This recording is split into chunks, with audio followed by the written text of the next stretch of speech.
The curriculum I chose to evaluate for this project is Reading Mastery Level 1. This was published by SRA McGraw-Hill in 2003. And first we're going to go over some of the key components. This program is outlined in a series of guides and manuals, and I tried to arrange them in order I thought was most easy to follow. So the first manual that they have is the Seat Work Blackline Master Book. So this is used as a master for photocopies. It includes activities that focus on major reading skills in different categories, such as sound discrimination, word recognition, sentence structure, literal comprehension, following directions, sequencing, inferential comprehension, and paraphrasing. Each skill is identified at the bottom of each page.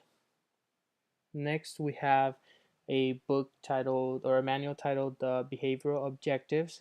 Now, the Behavioral Objectives manual provides a comprehensive picture of Reading Mastery Level 1. It focuses on general curriculum goals for the program, especially behavioral goals that individuals are to achieve.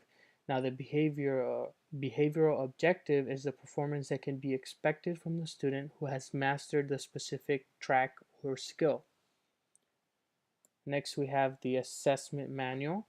This manual has all of the assessments that are used all year in Reading Mastery Level 1. It includes a placement test, rate and accuracy checkouts, and forms of recording scores. Now, these materials help determine the appropriate lesson placement for students in this program. For this program, a student starts in the same range as other students in certain categories based on their scores on the placement test. That way, students are grouped with other students who are at similar stages in their reading.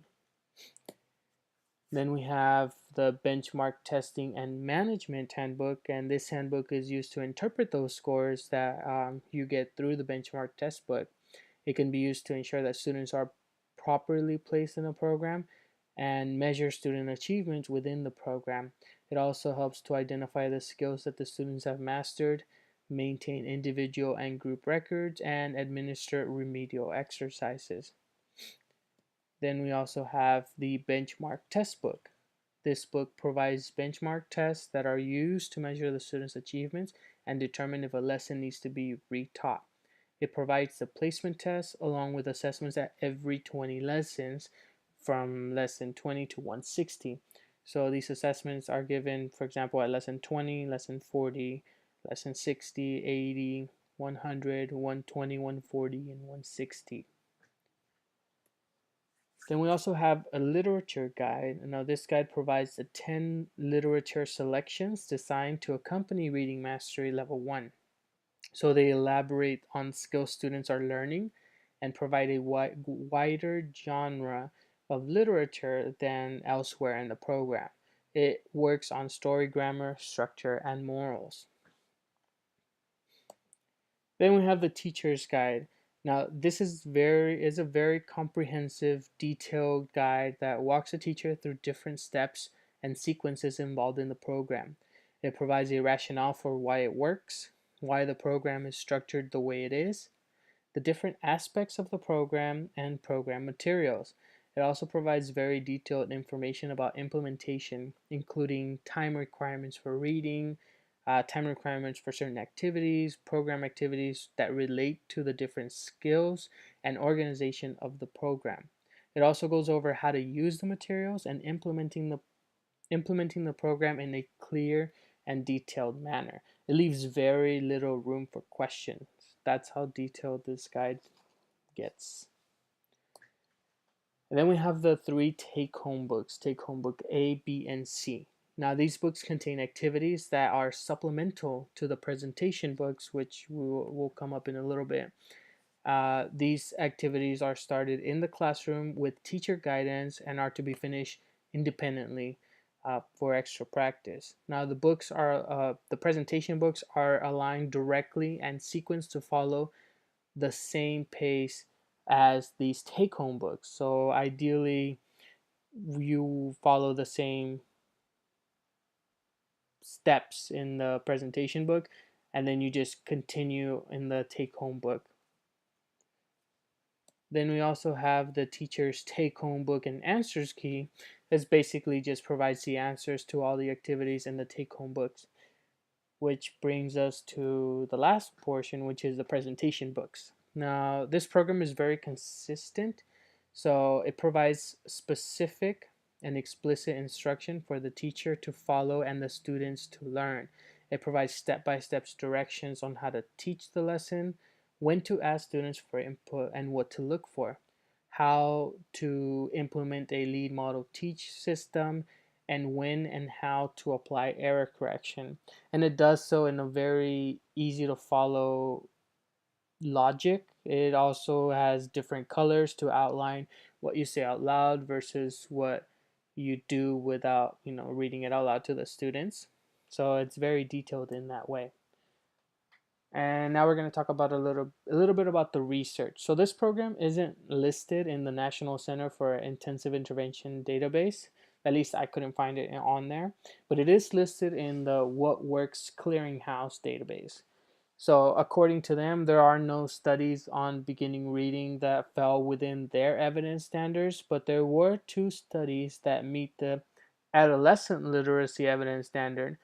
There was one study that found that this intervention program had a negative effect on outcomes in comprehension, but there was one study that found that the intervention had a positive effect on the outcomes in reading fluency. So there is sort of a give and take in terms of what's published in the What Works Clearinghouse, but there have been over 150 publications on research done not just specifically for reading mastery, but reading programs in general, which also, took into account reading mastery, and those focused on elementary reading and language. And the general consensus from the several articles that I was able to read over is that this program is very effective and very explicit in its teaching. So now we're going to go over the 6 different components and my rating for them. So the first one is teacher preparation. For this one, I rated it very consistent. It provides clear objectives for what the students will be learning. It also relates the goals to the objectives, and it provides a rationale for the teacher to know the importance of why they will be teaching what they will be teaching. If you look in the image where it says keep in mind, it basically gives a short rationale for how learning these skills will help students with phonemic awareness eventually towards the goal of reading. It also clearly outlines the learning objectives for what's coming up in the lesson. It relates the goals to the objectives, and it helps to see the flow of the lessons, because from 1 to 20, and after lesson 20 they have an assessment, so it's kind of like the first step. And the book also provides uh, leveled books for instruction, starting from presentation books to the take-home books and how they relate. This is one of those programs, though, where the teacher must be very familiar with all the tools necessary. So everything is given and available, but it requires the teacher to have have looked through the program and have some pretty good knowledge about what to expect, or that way they know how to implement the sequencing game or how to sequence the reading for the student learning. For teacher input and model, I also rated this very consistent. So all of the lessons begin with an assessment of previous knowledge. The first task always reinforces what the last task was. So I used lesson 20 as an example. Lesson 19 introduced the E. So lesson 20 starts with reinforcing the E.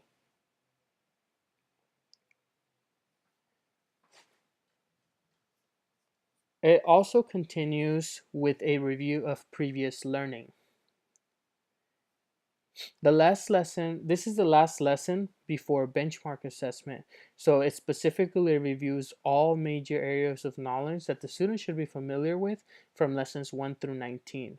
It also explicitly directs the teacher to have students respond as a group or individually and provides for immediate and meaningful error correction at each task. And further on the next couple of slides, I use lesson 1 to show how explicitly labeled error correction is.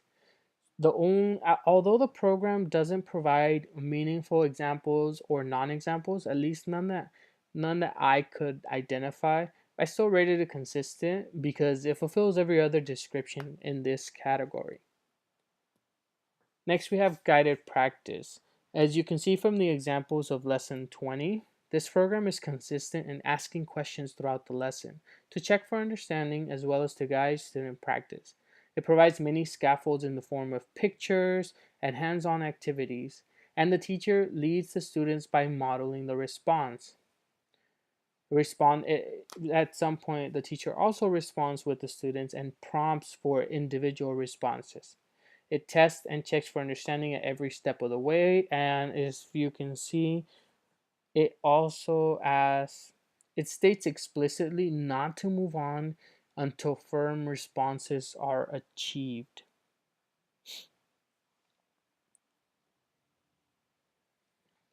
This program, however, does not provide additional examples. Rather, it asks to reteach the same content for understanding. So once students can respond in a firm way in which on to the next task. Then there's independent practice. Independent practice is consistent and the program requires it. All the lessons in the presentation books are supplemented by activities in the take-home books and are sequenced in the same orders. So if you look here, students start with on the presentation book, it starts you off and it tells you to look at the take-home page 20 or activity 20, and then it starts it for you. So the first part, the students do it with the teacher, and then the second part, the students practice it on their own. So this lesson right here is this first part right here, and then once this is done, the students do their independent work, which is also pretty easy to follow. So and all the presentations, all of the pages in the presentation book, all the lessons have a supplemental take home page too. And we also have lesson follow-ups. So every lesson is explicit and giving examples of when to reteach, review, or introduce new materials. If you look here, this is the end of lesson 20. Therefore, the first benchmark is supposed to be administered after this lesson. So before presenting lesson 21, give mastery test 3 to each child and do not present lesson 21 to any groups that are not firm in this test. So if they're not firm with what's been taught to them, you'd reteach and review the material. So students repeat the lessons until understanding is firm and mastery is met. Then there's also instructional enhancements. This whole program follows the model lead test format and asks individuals as well as the whole class for unison core responding with hand signals. It tells the student, touch the first ball in the arrow. And then the teacher says, say it with me, get ready. Ah, and both the students and the teacher say it. And then the teacher says, your turn for independent practice, get ready. And then they still do the movement with their fingers, but this time it's just the students that do it. So that's a very explicit form of using the model lead test. And there's also a formal how to correct errors. So if you look right here, it literally tells you how to correct. So if the student does not say You touch the first ball of the arrow and you say it with them, and then you ask them to say it on their own. So I used lesson 1 to show this because lesson 20 technically they're already supposed to know these lessons and in a firm way. So lesson 1 is a great example to show how each lesson builds on that, and all of the lessons have a form or a way to correct, and it's very explicit. Overall, this program is very thorough and unique in the way it uses the model lead test format in every aspect of the lesson. I found it very easy to follow, and that all materials necessary to implement the lessons were provided and explained in a very easy to follow and understandable fashion. This is definitely a program that if I taught the lower grades, I would like to use in my classroom in the future. And maybe I missed it, or maybe it's not there yet, but it would be nice to find a way to implement examples and non-examples, which is, I think, the only thing that I didn't explicitly see in this curriculum. But yeah, I found it very effective and very appropriate, and I think that I've actually used this once before, and I found that the students were very engaged. And that's it. Thank you.